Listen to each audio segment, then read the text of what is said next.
오늘은 대림절 네 번째 주일이며 주님의 성탄을 기다리는 주간입니다. 가정에서 비대면으로 예배드리지만 하나님의 더 큰 은혜가 우리 성도님들 가정마다 임할 수 있기를 간절히 소망합니다. 오늘 본문은 동정녀 마리아가 성령으로 잉태를 한 이후에 하나님을 찬양하고 있습니다. 그리고 오늘 이 마리아의 찬양을 가장 위대한 마리아의 찬가라고 합니다.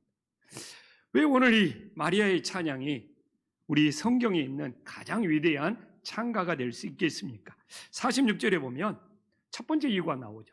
그의 영혼으로 찬양했기 때문에 그렇습니다. 정말 이렇게 하나님 앞에 영혼으로 찬양하기 위해서는 믿음이 없이는 불가능한 겁니다. 마리아의 찬가가 위대한 이유는 바로 영혼의 찬양이 되었기 때문에 그 찬가가 위대했음을 보여주고 있습니다. 오늘날도 우리들이 찬양을 부르지만 영혼의 찬양이 되기 위해서는 마리아처럼 우리에게 믿음이 있어야 된다는 겁니다.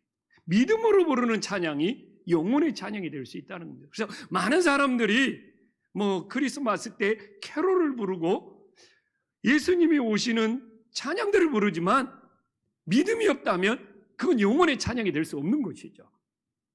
그래서 오늘도 우리들이 어떤 찬양을 부르든 하나님을 향한 찬양은 오직 믿음으로 부르는 찬양이 되어서 영혼의 찬양이 될 수 있기를 간절히 소망합니다. 또 하나는 무엇입니까? 46절 후반부에 보면 주를 찬양한다가 하나님께 영광을 돌린다는 겁니다. 그래서 우리가 영어 성경이나 원어를 보면 이 찬양이라는 말이 하나님께 영광을 돌린다는 말이에요.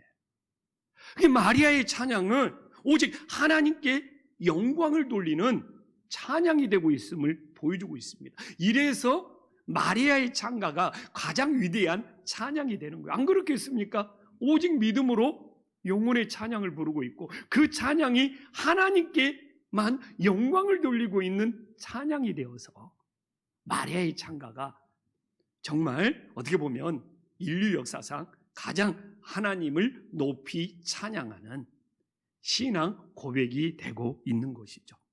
그래서 오늘날 우리도 이 시대를 살아가면서 정말 우리가 믿음을 가지고 영혼의 찬양을 드리고 내 찬양이 하나님께만 영광이 될 수 있는 찬양을 드릴 수 있다면 마리아의 찬가처럼 우리 찬양도 하나님이 받으시는 은혜로운 찬양이 됨을 믿으시기를 간절히 소망합니다. 그래서 우리는 오늘 이 성탄을 눈앞에 두고 이제 이 가장 하나님을 높이는 위대한 찬가였던 이 마리아 찬가의 내용이 구체적으로 무엇인지를 깨닫고 우리들의 삶에 적용할 수 있는 은혜의 시간이 될 수 있기를 간절히 소망합니다. 이 마리아의 찬양에는 하나님을 찬양하는 세 가지 주제가 나옵니다. 우리 성도님들이 마리아 찬가를 많이 들었고 읽었을 겁니다. 여기에서 하나님을 찬양하는 세 가지 주제를 찾았다면 이 말씀을 정말 깊게 올바르게 묵상한 거예요. 첫 번째 주제는 뭐냐? 마리아가 믿음으로 하나님을 찬양하고 있다는 거예요. 무엇입니까? 마리아는 성령으로 잉태한 것을 믿지 않았다면 이 찬양이 불가능한 것이죠. 본인이 성령으로 잉태한 것을 믿었기 때문에 이 마리아 찬가의 첫 번째 주제는 믿음이 되는 거예요. 그래서 먼저는 마리아가 믿는 하나님이 누구냐? 마리아가 믿는 하나님을 어떻게 찬양하느냐? 이 첫 번째 주제를 가지고 우리 성도님들과 은혜를 나누고 싶습니다. 그럼 마리아가 믿는 하나님, 마리아가 믿고 찬양하는 하나님은 누구십니까? 첫 번째는 47절에 나와 있잖아요. 구주 되신 주님이 오심을 믿었기 때문에 찬양했습니다. 구주 되신 주님의 오심을 믿지 않았다면 마리아는 찬양할 수가 없는 것이죠. 그래서 제일 중요한 구주 되신 주님의 오심을 믿었기 때문에 마리아는 찬양할 수 있어요. 당시 우리가 율법을 알잖아요. 처녀가 잉태하면 돌에 맞아 죽어야 합니다. 그러므로 처녀가 잉태하는 것은 가장 불행한 일이 되는 것이죠. 그러나 동정녀 마리아는 기쁨으로 받아들이고 있잖아요. 왜? 성령으로 잉태한 것을 믿었기 때문에. 세상 사람들의 눈에는 또한 율법에는 처녀가 잉태하며 돌에 맞아 죽는 가장 불행한 일이었지만 마리아만큼은 성령으로 잉태한 걸 믿었기 때문에 그 믿음 때문에 구주가 오심을 기뻐할 수가 있었다는 것이죠. 그런데 진정한 성탄의 기쁨은 무엇이냐? 마리아처럼 구주가 오신다는 것을 믿었을 때 진정한 성탄의 기쁨이 있는 것이죠. 그래서 많은 분들이 금년 성탄은 성탄절 전야제도 없고 행사도 없고 모임도 없어서 참 이런 성탄이 어디 있느냐 하면서 막 허전하다, 막 참 여러 가지 반응들을 보이는데, 사실 마리아가 성령으로 잉태했을 때, 그리고 이 땅에 예수님이 태어날 때 무슨 전야제가 있었고 무슨 행사가 있었습니까? 마리아처럼 우리 본질 구주가 되신 주님이 오심 그 하나만으로도 금년 성탄이 기쁨이 충만할 수 있기를 간절히 소망합니다. 그러나 정말 많은 사람들이 성탄의 주인공 예수님, 그 구주가 되신 분이 오신다는 것을 모르기 때문에 세상에서 뭘 찾아요? 즐거움을 찾잖아요. 세상에서 어떻게 즐겁게 놀까? 뭔가 재미와, 이거 뭡니까?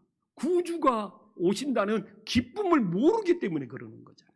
그러나 금년 성탄 우리 정말 아무것도 할 수 없습니다. 그러나 우리는 마리아처럼 기뻐할 수 있는 거예요. 왜? 구주가 되신 주님이 오신다는 그 믿음만큼은 변할 수가 없기 때문에. 그래서 만약 구주가 되신 주님이 오신다는 걸 모르면 행사가 없다, 전야제가 없다, 성탄절에 뭔가 나눔이 없다, 막 이런 것으로 허전하시다면 그런 껍데기는 좀 이제 벗어내야 되지 않는가. 그래서 코로나가 우리를 어렵게는 하지만 신앙생활에서 영적으로 본질을 찾게 만들더라는 거예요. 그런 행사나 활동이나 모임에 빠졌던 우리들이 이제 그런 껍데기를 다 벗어버리고 오직 하나, 구주 되신 주님의 오심, 이거 하나만으로도 기뻐할 수 있는지, 이 물음에 우리는 아멘 하면서 이번 성탄 그 어느 때보다도 구주가 오심을 믿고 기뻐할 수 있는 은혜로운 성탄이 될 수 있기를 간절히 소망합니다. 또 마리아는 무엇을 믿고 찬양했습니까? 오늘 46절에 보면 그 여종의 비천함을 돌보셨다는 거예요. 하나님의 돌보심을 믿었기 때문에 찬양했죠. 사실 제가 이야기했잖아요. 당시에 처녀가 잉태를 하면 돌에 맞아 죽을 뿐만 아니라 모든 사람한테 버림을 받아요. 버림을 받습니다. 그래서 마태복음 1장 19절에 보면 요셉이 얼마나 착합니까? 요셉이 너무너무 착합니다. 근데 요셉도 가만히 끊어버리려고 해요. 요셉도 가만히 그렇게 착한 요셉조차도 마리아를 버리려고 하잖아요. 근데 이제 마리아도 다행히 성령으로 잉태한 걸 알았기 때문에 정운한 마리아를 데리고 왔지만, 그 당시 처녀가 잉태하면 버림을 받을 수밖에 없는 거예요. 그런데 동정녀 마리아는 믿음이 있잖아요. 하나님이 돌보신다. 응? 하나님이 돌보신다. 성령으로 잉태하면 하나님이 돌보신다. 버림받을 것을 염려하지 않아요. 버림받을 걸 염려하지 않아요. 왜? 하나님의 돌보심을 믿었기 때문에. 그래서 우리가 오늘 이 코로나 시대를 살고 있지만 마리아처럼 하나님의 돌보심을 믿을 수 있기를 간절히 소망합니다. 사실 하나님의 돌보심을 믿지 못한다면 마리아도 굉장히 염려했겠죠. 처녀가 잉태했는데 앞일이 어떻게 될 건가 불안하면서 염려했겠죠. 사실 저도 코로나 시대에 살아가면서 교회에 대한 염려가 굉장히 많습니다. 근데 우리 성도님들은 신앙적으로는 염려와 근심과 걱정을 구별할 줄 알아야 돼요. 성경에 어쩔 때는 근심이 나오고 어쩔 때는 염려가 나오고 어쩔 때는 걱정이 나오는데 이걸 분별을 잘해야 돼요. 성경은 정확히 구별해 주고 있어요. 근데 여기서는 마리아가 염려예요.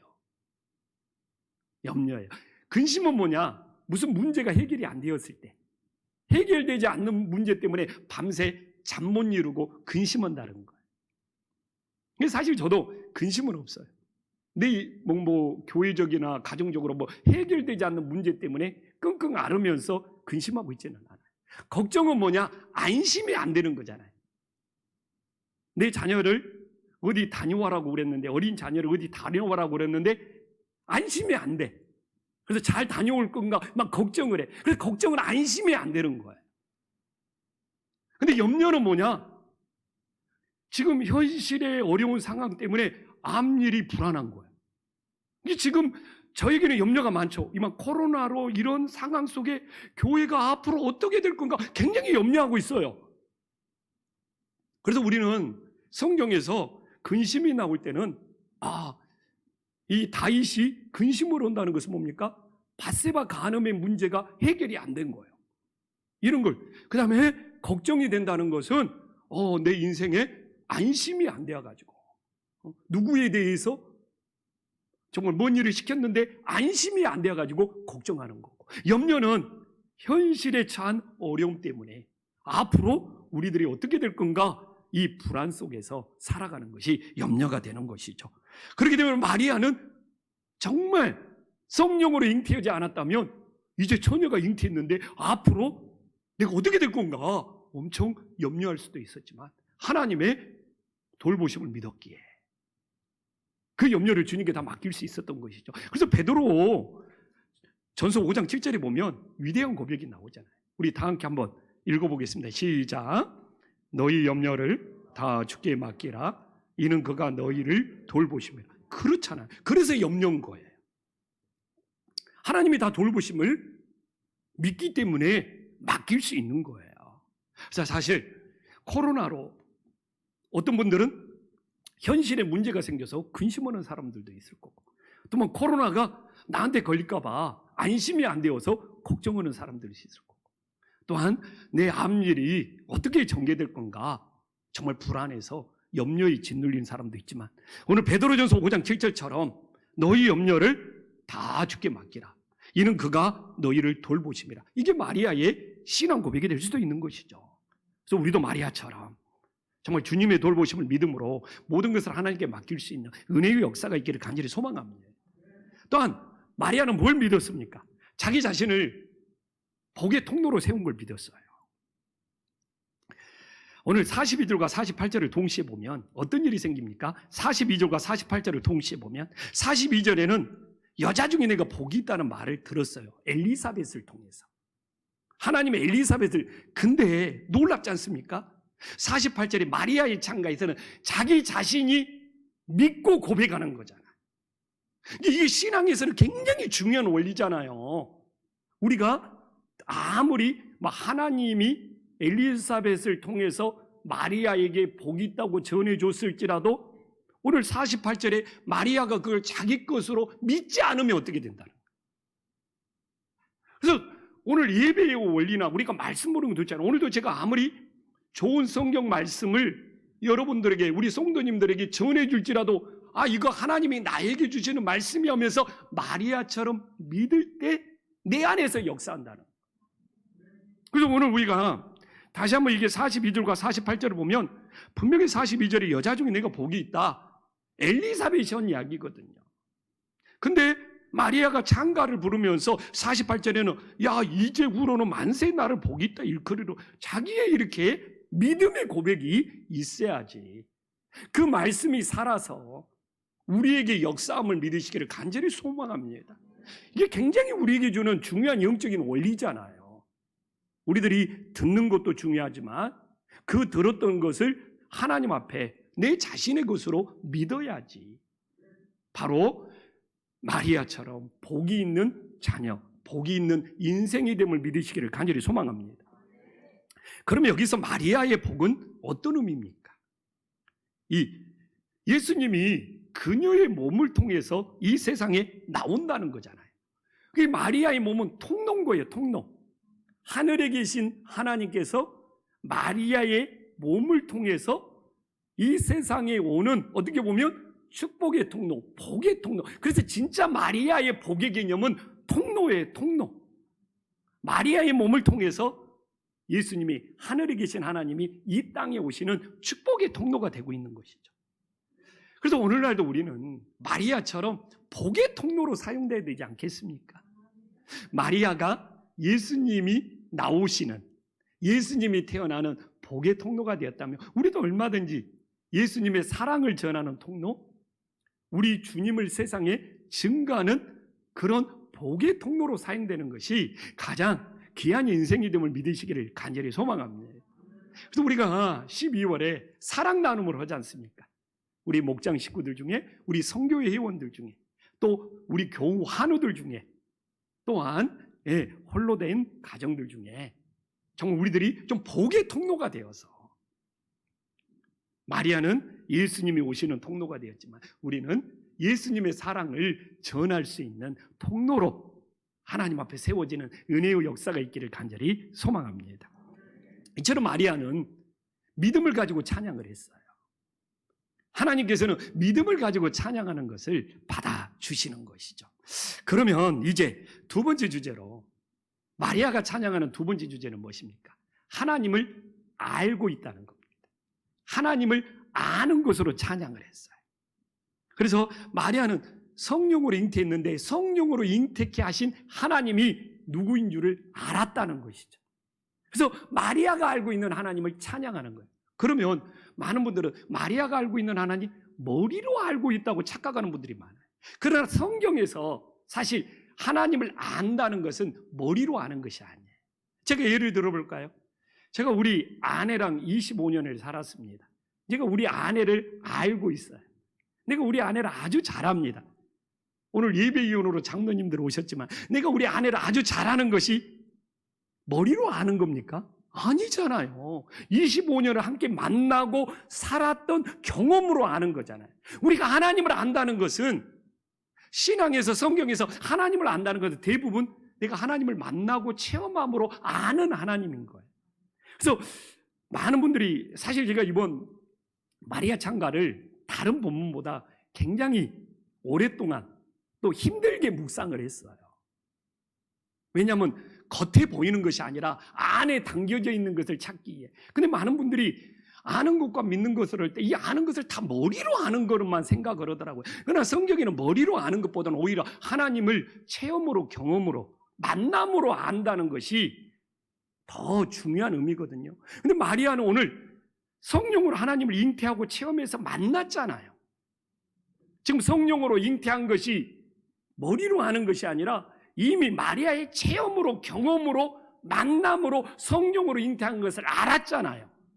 그래서 마리아가 아는 하나님을 찬양한다는 것은 머리가 아니라 마리아가 체험하고 경험하고, 그렇기 때문에요, 꼭 아는 것이 먼저가 아니에요. 먼저 말씀을 믿었는데 그 믿은 말씀이 나에게 체험이 되었다. 그러면 이제 내가 말씀으로 믿었던 걸 내가 체험으로 알게 되었네, 이렇게도 고백할 수 있는 거예요. 그러면 첫 번째로 마리아가 어떤 하나님을 알고, 어떤 하나님을 만나서 알고 고백하고 있습니까? 9절에 나와 있잖아요. 큰 일을 행하신 하나님, 능하신 이가 큰 일을 행하셨다는 거예요. 이걸 지금 마리아가 머리로 알고 있냐 이거예요. 이미 성령으로 잉태하면서 마리아는 경험했잖아요. 만났잖아요. 체험했잖아요. 그러니까 마리아의 찬가가 위대한 찬가가 되는 거예요. 마리아가 만난 하나님을 알고 찬양을 하기 때문에. 여기서 큰 일은 무엇입니까? 하나님의 능력으로, 전능하신, 능하신 하나님의 능력으로 처녀가 잉태한 거잖아요. 근데 원래 하나님의 큰 일은 무엇입니까?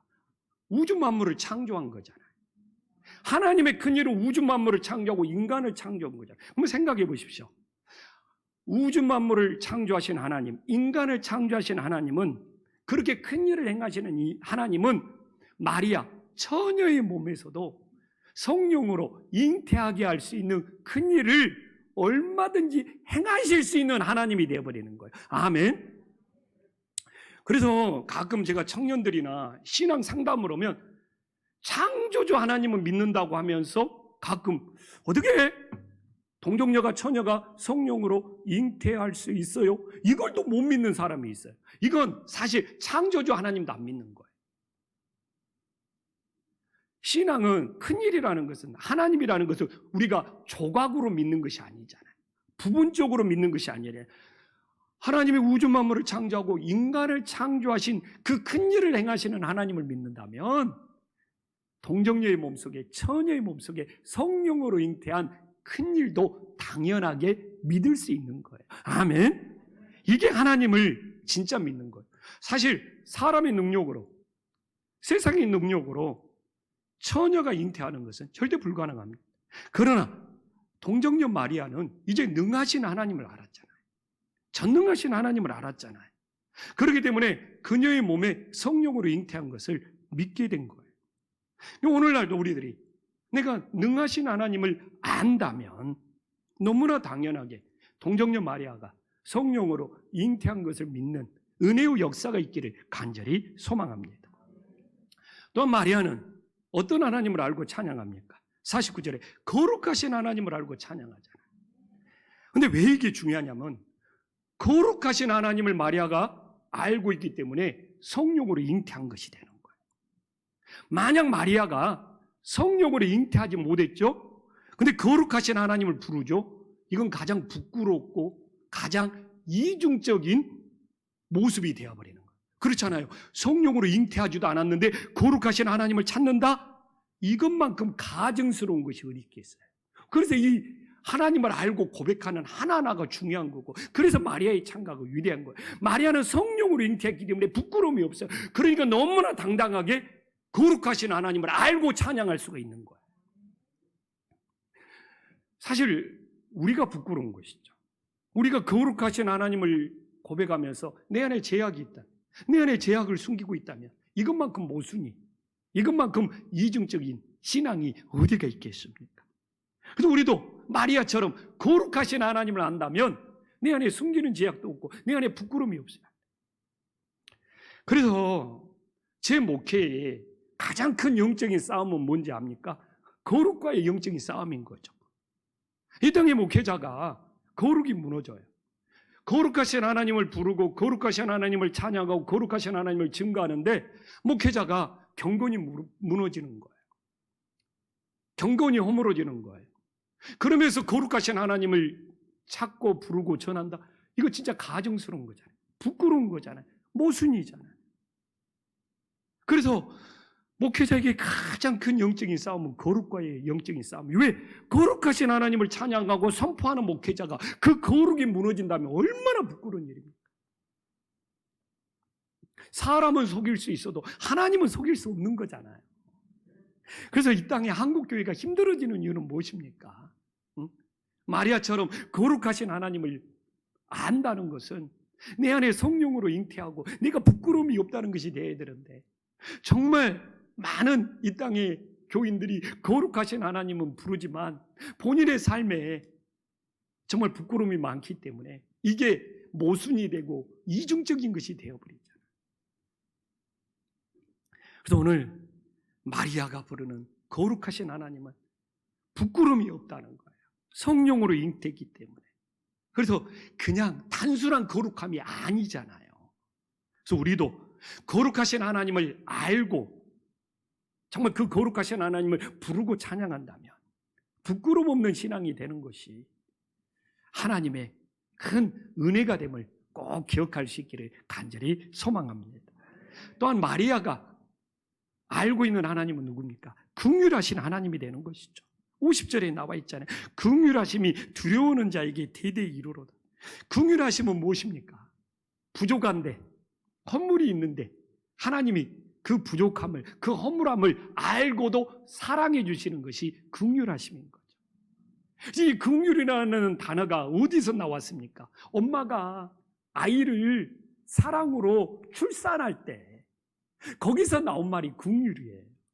그럼 엄마가 아기를 출산할 때 그 아이가 완벽해서 부족함이 없어서 태어나는 아이는 다 부족해요. 연약해요. 엄마를 의지할 수밖에 없어요. 그러나 그 태어나는 긍휼은 사랑이란 말이에요. 그래서 마리아도 본인이 뭐 자격이 없고 막 자격이 있고 막 부족함이 없어서 성령으로 잉태한 것이 아니에요. 진짜 하나님의 긍휼하심이에요. 부족함이 있고 자격이 없음에도 불구하고. 그렇기 때문에 마리아를 숭배하면 안 되는 거예요.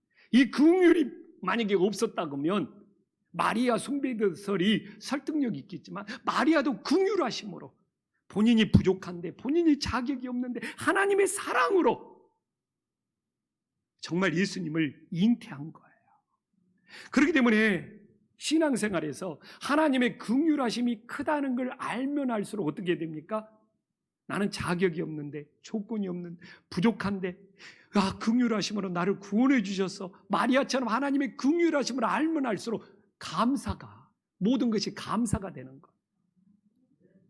많은 사람들이 신앙생활을 하면서 하나님의 긍휼하심을 모르기 때문에 신앙생활에서 뻔뻔해져 버립니다.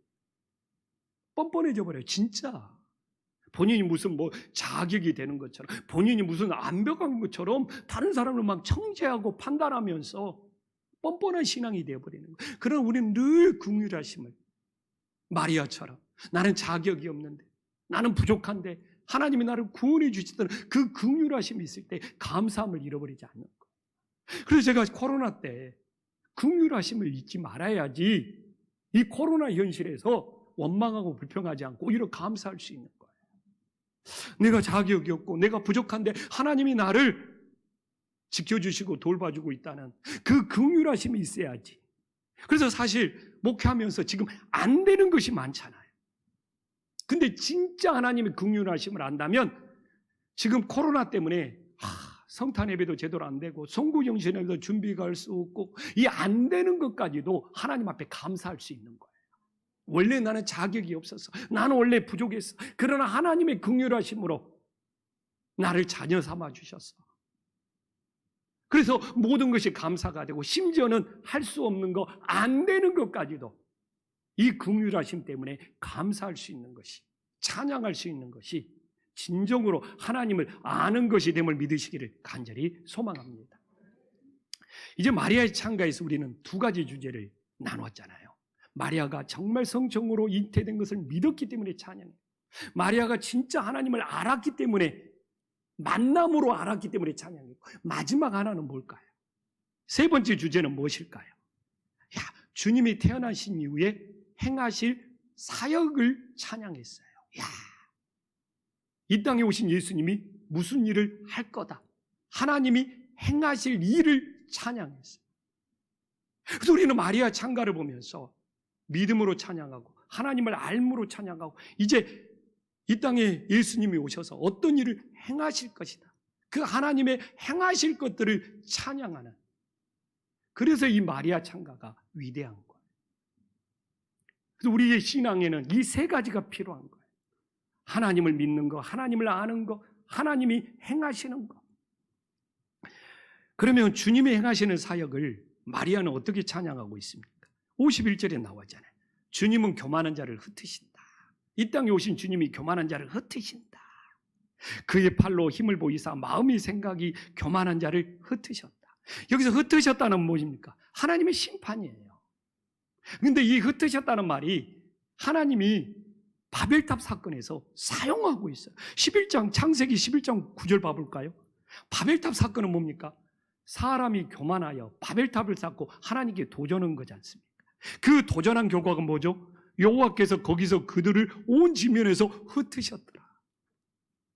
흩으셨다는 건 무엇입니까? 방향을 잃어버린 거예요.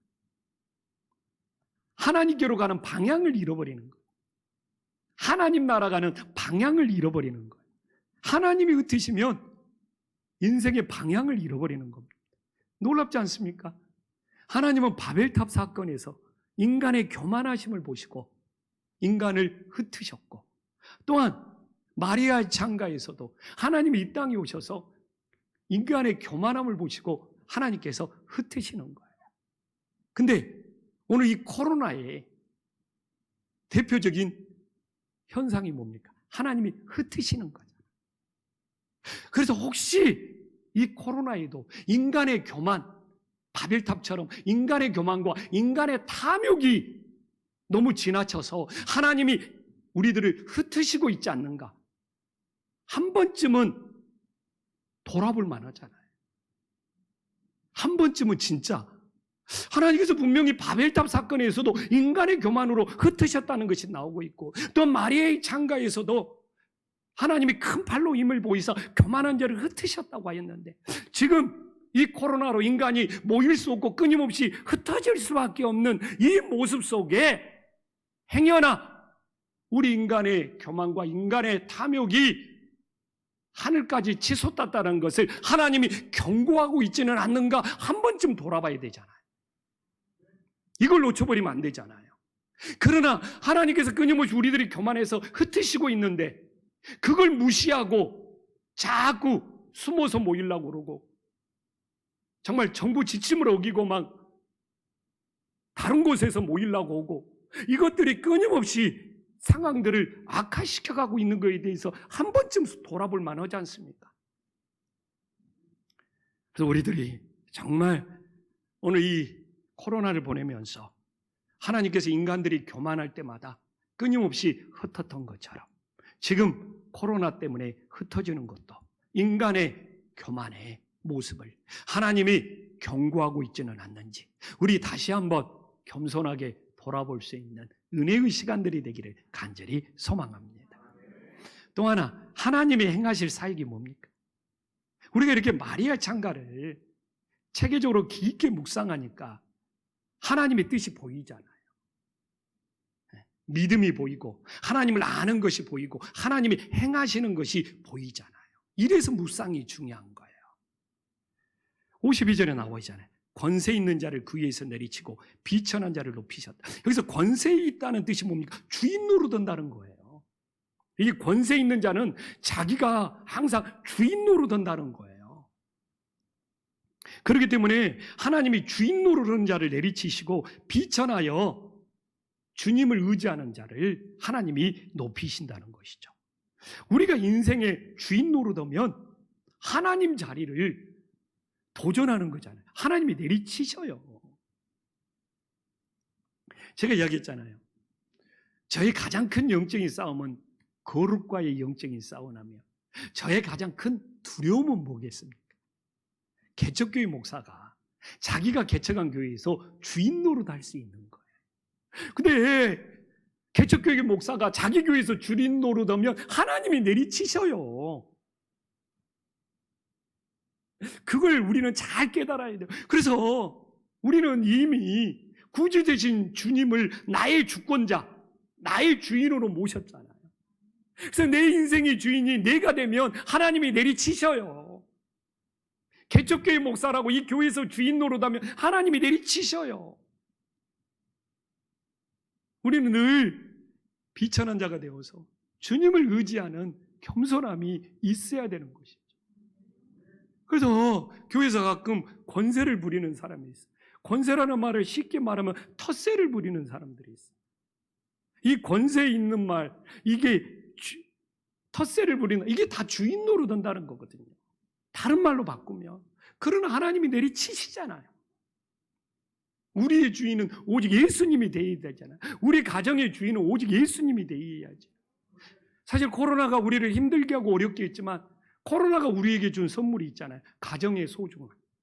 가족들이 함께 지내는 시간들이 많아지고 가족들이 함께 어울리는 시간이 많아져서 이 가정의 소중함을 오히려 우리들에게 주고 있잖아요.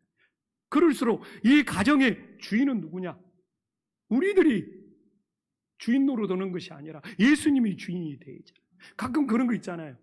밖에서 남자들이 일하다가 가정에 들어오면 권세 있는 자처럼 하려고 합니다. 가정에 들어오면 가족들한테 되게 주인 노릇하고 그런 가부장적인 그런 모습들이 우리들의 삶에 많았잖아요. 그런 하나님께서는 권세 있는 자들을 내리치십니다.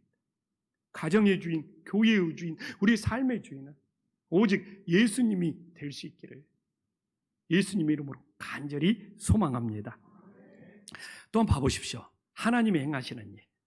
오늘 53절에 마지막으로 나오잖아요. 줄인 자는 좋은 곳으로 배불리셨으며 부자는 빈손으로 보내셨다. 여기서 중요한 것은 줄인 자와 부자의 가장 대표적인 차이는 무엇입니까? 이걸 묵상해야 돼요. 왜 부자는 하나님 앞에서 빈손이 되는 것이죠? 왜 줄인 자는 하나님 앞에서 좋은 곳으로 만족해요? 간절함의 차이죠. 하나님 앞에서는 간절함의 차이죠. 부자는 하나님 앞에서 간절함이 없기 때문에 빈손으로 가는 거예요. 그러나 줄인 자는 간절함이 있었기 때문에 여기서 배불린다는 것은 좋은 곳으로 만족한다는 거거든요. 오늘도 우리가 가정에서 예배 드리는 것이 절대로 뭐가 잘못된 건 아니에요. 그러나 중요한 건 뭡니까? 가정이든 교회이든 간절함이 있느냐 이거죠. 우리들이 부자처럼 하나님을 사모하는 간절함이 없다면 예배가 끝나도 빈손인 거예요. 이게 많은 분들이 예배를 드려도 빈손으로 돌아간 사람이 많은 것은 내가 정말 주님을 사모하는 간절함이 있어요. 가정이냐 교회냐가 문제가 아니라 가정에서라도 하나님을 사모하는 간절함이 있다면 빈손이 아니라 하나님이 좋은 것으로 우리를 만족해 주는 것이죠. 우리도 주님의 성탄을 기다리고 있습니다. 간절함이 있어야 돼요. 사실 참 저는 코로나가 영적으로는 유익해요. 우리의 포장된 신앙, 우리의 껍데기 신앙을 다 벗겨버리잖아요. 활동 중심, 모임 중심, 뭐 이렇게 만남 중심, 행사 중심, 이 껍데기를 다 벗겨버리잖아요. 성탄절에 오직 딱 하나 남아요. 예수님이 오셨다는 거 딱 하나 남아요. 그렇기 때문에 많은 신앙들이 내가 요새 충만하지 못해, 허전해, 뭔가 그런 것들이 혹시 포장된 신앙은 아니었는지 돌아볼 만하잖아요. 너무 그냥 활동 중심, 모임 중심, 행사 중심 이런 것에 보대끼다가 그걸로 신앙의 만족을 느끼다가 그것이 사라져서 생기는 후유증이라면 이건 은혜예요. 신앙의 본질을 찾을 수 있는. 아무리 코로나여서 우리가 모든 것을 다 할 수 없을지라도 딱 하나는 남아 있습니다. 성탄에 예수님이 구주로 오셨다는 것. 그래서 오늘 우리에게 가장 좋은 것이 뭐죠? 가장 좋은 걸로 배불릴 수 있는 것. 성탄의 가장 좋은 선물은 구주 되신 주님이 오셨다는 것. 그것보다 더 좋은 선물이 없습니다. 그러면 코로나일지라도 우리 교회가 모든 만남과 행사를 못할지라도 주님이 주신 가장 좋은 선물, 구주 되신 주님이 사라지냐고요? 없어지냐고요? 아닙니다. 더 분명하게 우리에게 다가오고 있습니다. 그래서 다시 한번 묻겠습니다. 오늘날 성탄에 오신 주님이 우리에게 줄 수 있는 가장 좋은 선물은 무엇이냐 이거예요. 우리의 영혼이 구원받는 것. 이것보다 큰 선물, 더 좋은 선물은 없습니다. 오히려 이걸 찾을 수 있는 소중한 시간이 되지 않을까. 그래서 우리 금년 성탄에 주님께서 가장 좋은 선물은 정말 구주 되신 예수님이 오셔서 우리 영혼이 구원받았다. 이걸 찾을 수 있는 은혜로운 시간들이 될 수 있기를 간절히 소망합니다. 이제 말씀 마무리하겠습니다. 마리아 창가 이렇게 묵상하니까 대단하지 않습니까? 하나님을 믿는 것, 하나님을 아는 것, 하나님이 행하는 것, 이 세 가지 주제로 너무나 분명하게 찬양하고 있어요. 앞으로 우리가 이제 마리아 창가를 만난다면 마리아가 성령으로 잉태한 걸 믿고 찬양했구나. 마리아가 성령으로 잉태하게 하신 하나님이 누구인 줄을 알고 찬양했구나. 마리아는 이 땅에 오신 예수님의 행하실 사역을 찬양했구나. 이제는 우리는 바라볼 수 있는 영적인 눈이 생긴 거죠. 근데 이 이야기를 바울이 하고 있어요. 제가 금년에 장로님들이랑 에베소서 묵상하면서 은혜를 받았거든요. 내년에는 제가 가끔 에베소서를 우리 성도님들과 나누고 싶습니다. 에베소서 4장 13절에 바울이 마리아 창가를 알았던가? 그렇게 묵상을 했는가 할 정도로 동일한 말씀이 나오고 있습니다. 우리 다 함께 한 목소리 읽어보겠습니다. 시작. 우리가 다 하나님의 아들을 믿는 것과 아는 일에 하나가 되어 온전한 사람을 이루어 그리스도의 장성한 분량이 충만한 데까지 이르리는. 놀랍지 않습니까? 믿는 것과 아는 것이 하나 되고 온전한 사람을 이룬다는 것이 행한다는 겁니다. 이룬다는 것은 행한다는, 온전한 사람이 기막히지 않습니까? 바울의 고백도 믿는 것과 아는 것이 하나 될 때 온전한 사람을 이루는 행함이 있고, 이 온전한 사람을 이루는 행함이 어떻게 되는 거예요? 그리스도의 장성한 분량까지 자라날 수 있다는 것이죠. 근데 마리아 창가가 이 고백을 하고 있고 바울이 이 고백을 하고 있어요. 이번 성탄, 나는 이 땅에 구주로 오신 예수님을 진심으로 믿는지, 그 하나님을 경험하고 만난 체험으로 알고 있는지, 그리고 나도 이제 믿는 것과 아는 것이 하나가 되어 온전한 사람을 이루기 위해서 행하고 있는지, 그래서 그리스도의 장성한 분량까지 자라날 수 있는 은혜로운 성탄이 되기를 간절히 소망합니다. 기도하겠습니다.